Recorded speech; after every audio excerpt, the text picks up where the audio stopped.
नमस्कार, मी पंजाब डक. राज्यामध्ये आज 15, 16, 17, 18 दररोज वेगवेगळ्या भागात सरी येणार आहेत, म्हणून हा अंदाज लक्षात घ्यायचा.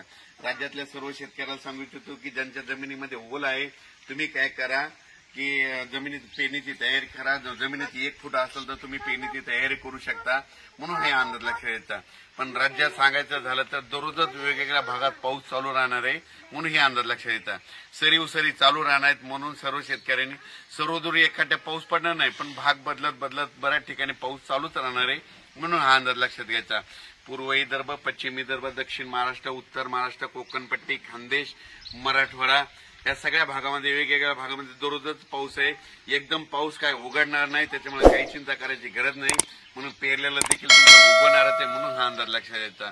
आणि योगायोगानं आज मी नगरला जात असताना की मी काल लगेच याला बातमीमध्ये बघितले की वांदोळ्या या ठिकाणी वीज पडली, तर मुद्दामून या ठिकाणी भेट द्यायला आलं. आणि पाहू शकता हे वीज अशी पडली, त्या कळसाचा झेंडा याचा दुसरा देखील व्हिडिओ त्याचा जे सर्व शेतकऱ्याला सांगू इच्छितो, शेतात कुदळ घेऊन जा. जमिनीमध्ये 1 फूट असेल तर तुम्ही पेरल्याच्या नंतर उगवतात म्हणून हे तुम्ही तुमचा निर्णय घ्या. पेरू शकता. पाऊस तर येणार आहे, पावसाचं काम करतो.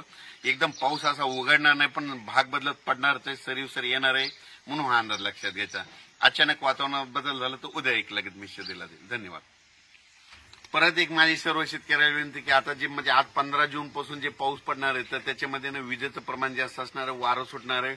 माझी शेतकऱ्याला विनंती, विजा कडकडत असताना झाडाखाली थांबत जाऊ नका, आंब्याच्या झाडाखाली थांबत जाऊ नका, लिंबाच्या झाडाखाली थांबत जाऊ नका, नारळाच्या उंच झाडाखाली थांबत जाऊ नका, पाण्याच्या टाकीखाली थांबत जाऊ नका, मोबाईल टावरला हात लावून उभा राहू नका, लोखंडी पोलच्या बाजूला उभा राहू नका. या भागावर जास्त विजा चमकत्या आणि पडतात देखील, म्हणून माझी सगळ्याला विनंती, विजा कडकडायला लागल्या, आपला जो मजूर आहे, आपला जो कामगार आहे, त्यांना म्हणायचं सरळ घरी जा आणि स्वतःचा जीव वाचव. असं करून तुम्ही तुमचं विजेपासून संरक्षण करायचं.